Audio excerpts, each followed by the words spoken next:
وإذ قال ربك للملائكة إني جاعل في الأرض خليفة قالوا أتجعل فيها من يفسد فيها ويسفك الدماء ونحن نسبح بحمدك ونقدس لك قال إني أعلم ما لا تعلمون. After Allah Almighty clarified the creation of the universe and everything within it, the narrative turns to the creation of the being appointed as a successor to populate and cultivate this earth. Thus, the first story in the Quran is the story of Adam, peace be upon him.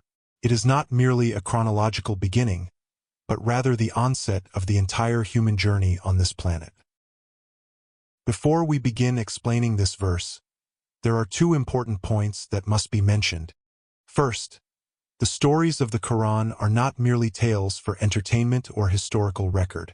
For this reason, in many instances, the Quran bypasses secondary details such as specific names and places, focusing instead on the practical lesson and benefit.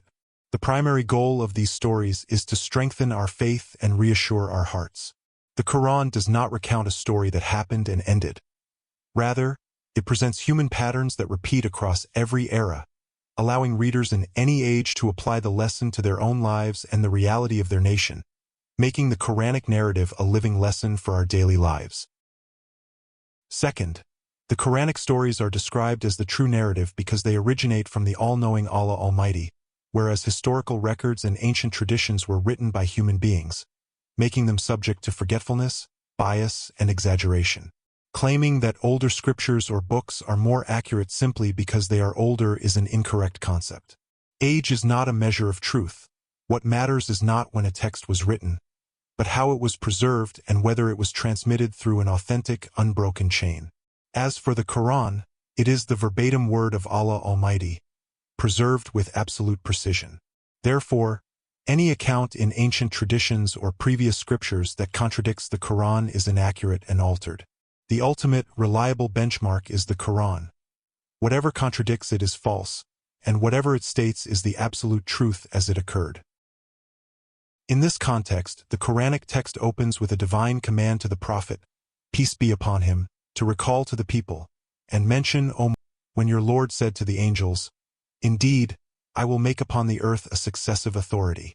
The direct meaning is Allah Almighty informing the angels of His divine will to create Adam and his offspring to be successors on earth, populating it, succeeding one another generation after generation, and establishing Allah's law and justice. Then comes the response of the angels. They said, will you place upon it one who causes corruption therein and sheds blood, while we exalt you with praise and declare your perfection? This question was neither a protest against Allah's command nor envy toward the new creation. Rather, it was an inquiry seeking to understand the divine wisdom behind it.